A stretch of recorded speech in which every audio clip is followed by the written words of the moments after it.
नमस्कार. मुंबई आमची मुंबईमध्ये मी पल्लवी तुमचं सगळ्यांचं मनपूर्वक स्वागत करते. रसिक हो, 8 मार्च तारीख आली की लगेच सगळीकडे जागतिक महिला दिनानिमित्त अगदी भरभरून बोललं जातं. यावर्षीची योगायोगाची गोष्ट अशी की 100 वर्षांपूर्वी बरोबर 8 मार्च 1914 साली युरोपमध्ये जागतिक महिला दिनाची रुजवण झाली. आज या गोष्टीला 100 वर्ष पूर्ण झाली. प्राचीन काळात आपल्याकडे गार्गी, मैत्रेयी, लोपामुद्रा या खूप विद्वान स्त्रिया होऊन गेल्या. त्यांनी वेदांचा खूप सखोल अभ्यास केला आणि त्या काळातही त्यांनी आपली मतं अगदी ठामपणे मांडली. पुढे काय झालं? स्त्रीकडे चूल आणि मूल हे क्षेत्र आलं आणि स्त्री पुरुषाची दासी झाली, त्याचं उपभोगाचं साधन झाली. पण पुढे गेल्यानंतर पुन्हा शिक्षणाची द्वारं खुली केली ती फुले, कर्वे, आंबेडकर, राजाराम मोहन रॉय यांनी. पुन्हा स्त्रिया पुढे आल्या. पण तरीही आजही स्त्रियांना पुरुषांइतका मान सन्मान मिळतोय का बरं? त्यांना त्यांची बरोबरी करता येते का? ते अधिकार त्यांना मिळत आहेत का? ह्या बाबतीतली प्रश्नचिन्ह तशीच कायम आहेत 100 वर्षांनंतरही. खरं तर खूप काही बोलण्यासारखं आहे. आपण हा विषय असाच पुढे नेणार आहोत, पण तत्पूर्वी पाहूयात मुंबईतल्या मागच्या आठवड्यातल्या या खास घडामोडी. Maharashtra university of health sciences Nashik या विद्यापीठाचा 3रा पदवीदान समारंभ, NES इंटरनॅशनल स्कूल मुंबईतर्फे NES नॅशनल सायन्स फेस्टिवलचं आयोजन, स्मितालयतर्फे जागतिक महिला दिनाच्या निमित्तानं ओडिसी नृत्याचा खास कार्यक्रम, ललित कला भवन वरळी येथे पोलीस पत्नींकरिता पाककला स्पर्धा, इंडियन मेडिकल असोसिएशन मुंबईतर्फे आनंदी जीवनाची गुपिते सांगणारा प्रबोधनपर कार्यक्रम, रवींद्र नाट्य मंदिरात महिला वादकांच्या साथीनं संगीत नृत्याची मैफल स्त्री शक्ती. 20-25 वर्षांपूर्वी आर्ट्स, सायन्स आणि कॉमर्स या 3 प्रमुख SSC नंतरच्या शाखा होत्या. काही उपशाखाही होत्या, पण प्रमुख ओघ मात्र या 3 शाखांकडे होता. आणि दुसरं महत्त्वाचं म्हणजे अगदी बोटावर मोजता येतील इतकी कमी विद्यापीठं होती. पण आज मात्र हे संपूर्ण चित्र बदललेलं आहे. शिक्षणाच्या शाखांची संख्या वाढली आहे, नवीन नवीन कोर्सेस आलेत आणि सगळ्यात महत्त्वाचं म्हणजे युनिव्हर्सिटीचीही संख्या वाढली आहे. पाहूयात अशाच एका विद्यापीठाचा हा पदवीदान समारंभ. Maharashtra university of health sciences Nashik या विद्यापीठाच्या 3ऱ्या पदवीदान समारंभासाठी महाराष्ट्राचे राज्यपाल माननीय CB राव यांचे कार्यक्रमस्थळी आगमन झाले. विद्यापीठाच्या वतीनं माननीय राज्यपालांचा स्वागतपर सत्कार करण्यात आला. कार्यक्रमाच्या निमित्तानं आमंत्रित मान्यवरांबरोबर माननीय राज्यपालांनी बातचीत केली.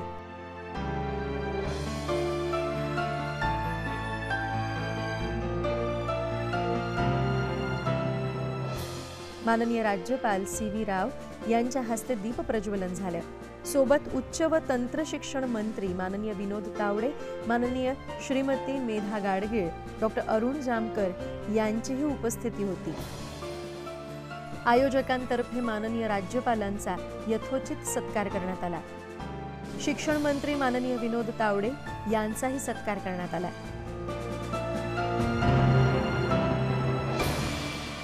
आमंत्रित अन्य मान्यवरांचाही सत्कार झाला.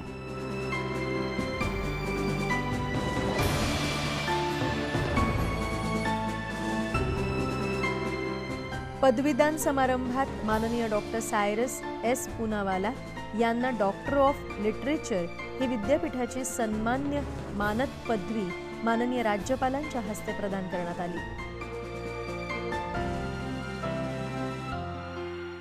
रसिक हो, अगदी आत्तापर्यंत शालेय अभ्यासक्रम, शालेय जीवन याची व्याप्ती अगदी सीमित आणि मर्यादित होती. पण गेल्या काही वर्षात मात्र जागतिक विकसित ज्ञानाबरोबर आजच्या शालेय विद्यार्थ्यांनी मॅच असायला हवं अशी गरज निर्माण झालेली आहे.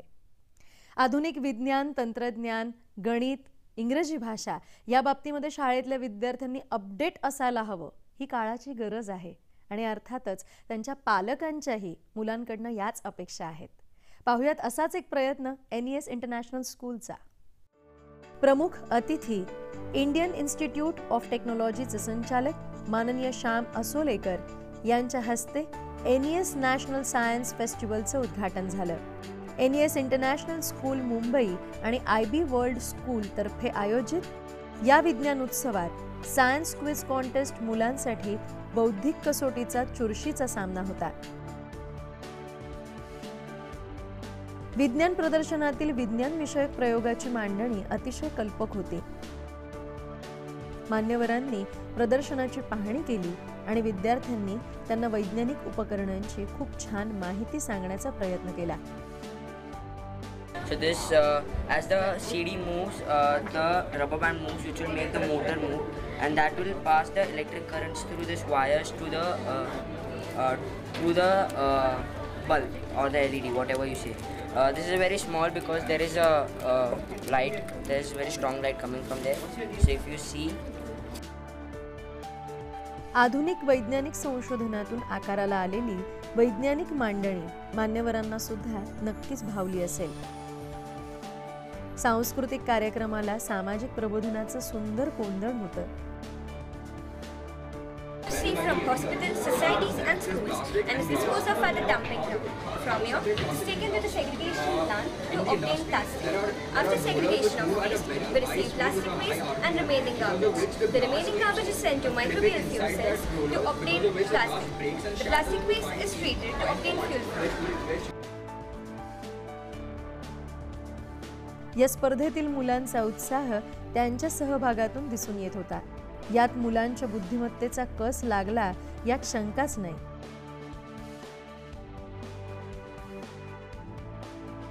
With the help of these 7 segment digits, and when ST50% enters the auditorium, the automatic lock will close the door. गरीब गरजूंसाठी आयुष्य वेचलेल्या मदर तेरेसांच्या रूपानं मुलांनी हा प्रबोधनाचा किल्लाही खूप छान सर केला. 4 or 5 people from the street. We took them to our home for the dying. One of them was in a very bad condition. I told his sisters, I'll take care of her. सांस्कृतिक कार्यक्रमातही आधुनिक तंत्रज्ञानाचा वापर अतिशय कल्पकतेनं केल्यामुळे हे कार्यक्रम अतिशय देखणे झाले आणि संस्मरणीयही ठरले.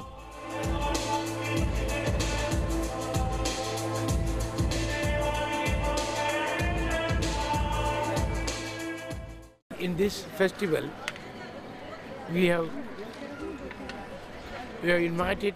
आपल्या मनोगतात NES इंटरनॅशनल स्कूल मुंबईचे संस्थापक प्राचार्य माननीय डॉक्टर R वरदराजन म्हणाले, आज या चौथ्या NES नॅशनल सायन्स फेस्टिवलच्या निमित्तानं आम्ही आमच्या 55 संलग्न संस्थांना आणि IB वर्ल्ड स्कूलच्या 47 संस्थांना या उपक्रमात आमंत्रित केले आहे. या उपक्रमाचे प्रमुख उद्दिष्ट मुलांमध्ये विज्ञान तंत्रज्ञानाविषयक दृष्टिकोन वृद्धिंगत व्हावा आणि मुलांनी पुढील आयुष्यात सायन्समध्ये करिअर करून विज्ञानात नवनवीन संशोधन करावे हेच आहे. Science career is pursued by the students. रसिक हो, गौतम बुद्धांनी एक मृतदेह, एक रुग्ण आणि एक जराजर्जर मनुष्य पाहिला आणि त्याने संसाराचा त्याग केला. ही गोष्ट आपल्या प्रत्येकाला माहिती आहे. पण गौतम बुद्ध मूळ स्वरूपात किती देखणे होते याविषयी मात्र खूप कमी लोकांनी वाचलं असेल. त्यांच्या देहाकृतीविषयीच्या या ओळी पहा. गौतम बुद्धांची देहाकृती ही सुवर्ण पर्वताच्या शिखराप्रमाणे होती. अजानुबाहू, सिंहगती, सुवर्णकांती, भरदार छाती ही सर्वांना आकर्षित करत असे. त्यांना जो कोणी पाही त्याच्यावर त्यांच्या तेजाचा, सामर्थ्याचा आणि सर्वोत्तम सौंदर्याचा प्रभाव पडत असे. त्यांचं दर्शन होताच अन्यत्र जाणारा तसाच खिळून उभा राहिलेला त्यांच्या मागोमाग चालू लागे आणि हळूहळू चालणारा त्यांच्या मागोमाग धावू लागे. आज हे सगळं सांगण्याचं निमित्त म्हणजे एका कार्यक्रमात गौतम बुद्धांच्या या सौंदर्य स्थळांना पाहता आलं.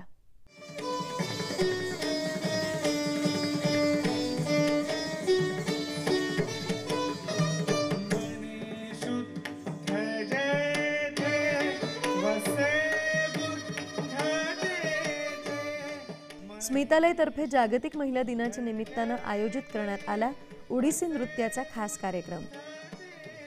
श्वेता मुक्ती, कविता द्विवेदी यांच्या प्रमुख नृत्यशैलीचा व संकल्पनांचा आविष्कार रसिक प्रेक्षकांना अनुभवता आला.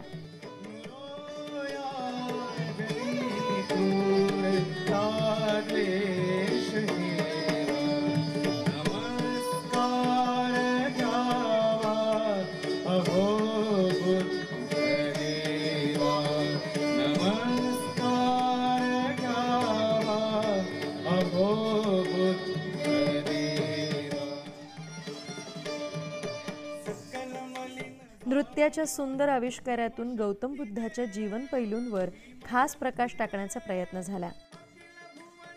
नृत्याच्या माध्यमातून गौतम बुद्धांच्या त्या जुन्या काळाचं दर्शन रसिकांना घडलं.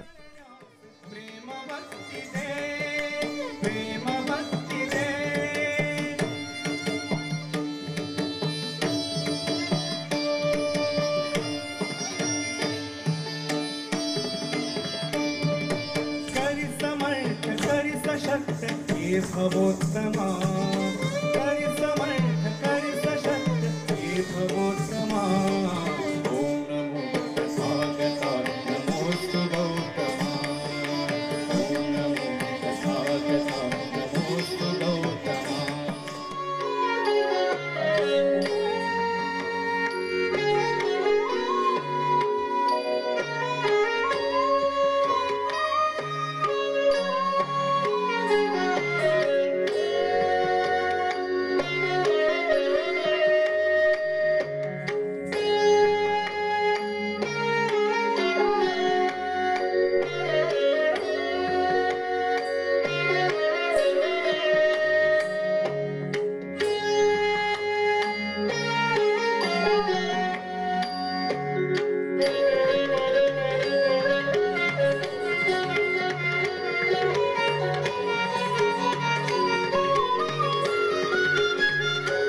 रसिक हो, मोठमोठ्या हॉटेल्समध्ये आज शेफ म्हणून जरी पुरुष असले तरी सुद्धा घरोघरी मात्र स्वयंपाकाची जबाबदारी ही स्त्रियांकडेच असते. आणि म्हणूनच की काय, उत्तम स्वयंपाक करणाऱ्या स्त्रियांना सुगरण अशी पदवी पुरुष अगदी आडेवेडे न घेता बहाल करतात. आपल्या बोली भाषेमध्ये खाण्याचे पदार्थ खूप छान प्रकारे म्हणी आणि वाक्प्रचारांमध्ये गुंफले गेलेले आहेत. जसं की अकलेचा कांदा, पुराणातली वांगी, नाकाला मिरच्या झोंबणे, वडाचं तेल वांग्यावर. जणू या म्हणींमधून अन्न हे पूर्ण ब्रह्म हे आपण अगदी पटवून देत असतो. अगदी सहज बोलता बोलता या म्हणी आपल्या ओठावर येत असतात, हो ना. मुंबईतल्या एका पाककला स्पर्धेवरनं हे आठवलं, पोटात होतं ते ओठावर आलं. ललित कला भवन, जांभुरी मैदान, वरळी येथील पोलीस पत्नींकरिता आयोजित पाककला स्पर्धा निमित्त जागतिक महिला दिन. आयोजक वरळी येथील सखी ही संस्था. खाद्यपदार्थ बनवण्यातील आपली हातोटी सिद्ध करण्यासाठी मोठ्या संख्येनं पोलीस पत्नी पुढे आल्या. या स्पर्धेसाठी परीक्षक म्हणून विवेक नर यांनी महत्त्वपूर्ण जबाबदारी पार पाडली. पाककला स्पर्धा म्हटली म्हणजे त्यात प्रेझेंटेशनला खूप महत्त्व. पदार्थाची आकर्षक मांडणी सर्वप्रथम लक्ष वेधून घेते. पोलीस पत्नींसाठी असलेल्या या पाकस्पर्धेत नेहमीचे ओळखीचे पदार्थही होते, परंतु त्यांची चव परीक्षकांना खुश करणारी होती.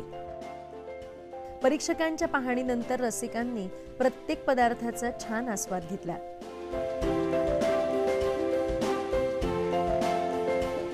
विवेक नर यांच्या हस्ते स्पर्धेतील यशस्वी स्पर्धकांना पारितोषिक देण्यात आली.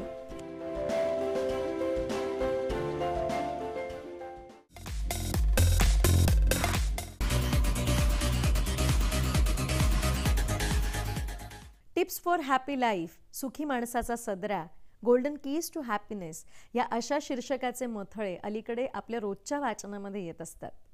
खरं तर एकीकडे आपण असं म्हणतो की सुख हे मानण्यातच आहे, पण तरीही आपण प्रत्येक जण सुखी माणसाच्या सदऱ्याच्या शोधामध्ये असतो. आजच्या एकूणच फास्ट लाईफमध्ये या शोधाची गरजच आहे, नाही का. इंडियन मेडिकल असोसिएशन मुंबई शाखेतर्फे हाजी अली येथे खास कार्यक्रम जागतिक महिला दिनाच्या निमित्तानं आयोजित करण्यात आला होता. या कार्यक्रमाचं उद्घाटन IMAच्या माजी अध्यक्षा व महिला गटाच्या अध्यक्षा डॉक्टर सुनीता क्षीरसागर आणि प्रमुख वक्ते इस्कॉनचे प्रभू गौर गोपाल दास यांच्या हस्ते दीप प्रज्वलन करून झाले. आनंदी जीवनाची गुपिते आणि 10 गुरुमंत्र ऐकण्यासाठी प्रेक्षकांची उपस्थिती खूप अधिक होती. जागतिक महिला दिनाच्या निमित्तानं काही महिलांचा स्वागतपर सत्कार करण्यात आला. Thereby suggesting that women garner every possible strength required to make things happen in your life the way you desire and make the world. Doctor Sunita Kshirsagar आपल्या मनोगतात म्हणाल्या, 100 वर्षांपूर्वी जागतिक महिला दिन साजरा करण्याचं निश्चित झालं. महिलांच्या समस्या जाणून घेण्यासाठी आणि त्यांच्यात सुसंवाद घडवून आणण्यासाठी हा दिन विशेष करून साजरा करण्याचे प्रयत्न होत आहेत। आज महिलांना सक्षम करण्यासाठी प्रयत्न होत असले तरी महिलांच्या समस्या आजही कमी झालेल्या दिसत नाहीत, किंबहुना त्या आजही वाढतच आहेत। आधुनिक जगात महिलांसाठी अनेक दारं खुली होत असताना महिलांसाठी धोके वाढत आहेत, ही नक्कीच चिंतेची बाब आहे। It is multiplying from different corners, and women's lives are endangered more and more despite all the facilities that the modern world is providing.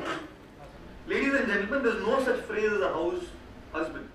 इस्कॉनचे ख्यातनाम वक्ते प्रभू गौर गोपाल दास आयुष्यातील आनंदी क्षणांची गुपिते विशद करताना म्हणाले, आज कामानिमित्त बाहेर पडणारी पुरुष मंडळी आर्थिक जबाबदारी सांभाळून कुटुंबात महत्त्वाची भूमिका बजावतात, परंतु त्याचबरोबर गृहिणीच्या भूमिकेतून महिला सुद्धा तितकीच महत्त्वाची जबाबदारी सांभाळतात। आयुष्याच्या प्रवासात आनंदाचे क्षण टिपण्यासाठी गृहिणींच्या योगदानाला खूप महत्त्व आहे, हे विसरून चालणार नाही। You do, I'm sure, that you add value to people's lives.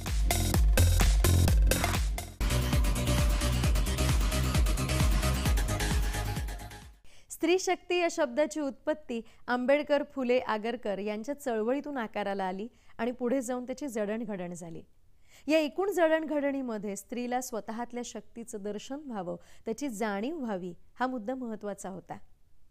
आपल्यातल्या शक्तीचं दर्शन हे कोणीतरी सांगतो म्हणून नाही, तर आपण स्वतःहून इतरांसमोर केलं पाहिजे, हा प्रयत्न अनेक चळवळींमधून झाला, साहित्यातून झाला, संगीतातून झाला आणि नृत्यातूनही झाला।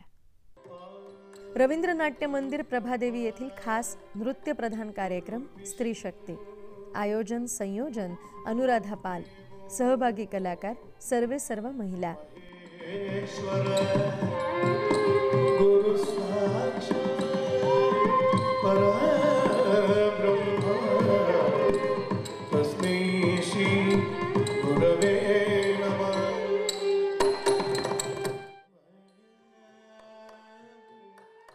स्त्री शक्ती कॉन्सर्टचं वैशिष्ट्य म्हणजे हिंदुस्थानी आणि कर्नाटक संगीताची जुगलबंदी।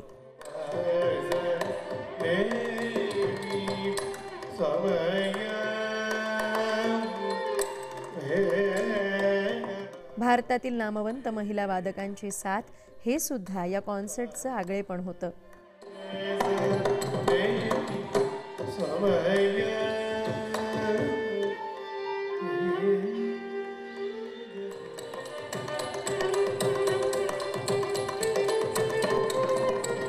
मंदिरा मनीष यांच्या भरतनाट्यम नृत्य शैलीमुळे ही नृत्याची मैफल नेत्रदीपक झाली।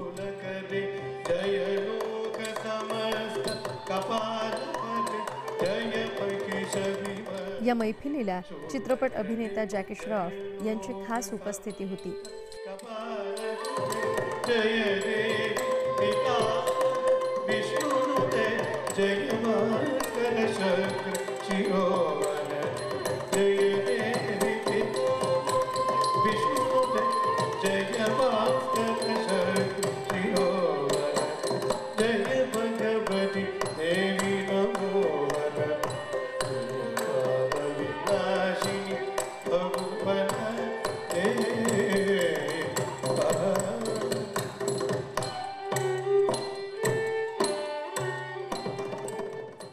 महिलांना मिळणारा मान सन्मान, मिळणारी बरोबरी याविषयीच्या प्रश्नचिन्हांविषयी जर आपण बोलायचं झालं तर सगळी बोटं जातात ती पुरुषांच्या मानसिकतेकडे। आज स्त्रीरत्न, हिरकण्या, सर्वोत्तमा म्हणून अनेक नावं घेतली जातील, पण त्या उरलेल्या अन्य कोट्यावधी स्त्रियांचं काय? आज दैनंदिन आयुष्यामध्ये पुरुषांच्या तुलनेमध्ये स्त्रियांचं प्रमाण खरंच कमी आहे का? खरं पाहायला गेलं तर मुंबईमध्ये धावणाऱ्या 12 डब्यांच्या लोकल गाड्यांमध्ये महिलांसाठी फर्स्ट क्लास धरून फक्त 4 डबे आहेत, जे त्यांना कमी पडतात।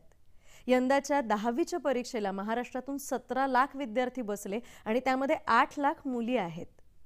खरं तर स्त्रिया आज कुठेच मागे नाही आहेत। प्रत्येक व्यवसायात, प्रत्येक क्षेत्रामध्ये, प्रत्येक कामगिरीत त्या पुढे आहेत, पण तरीही त्यांच्या पुढची मागची प्रश्नचिन्ह का बरं संपत नाहीत?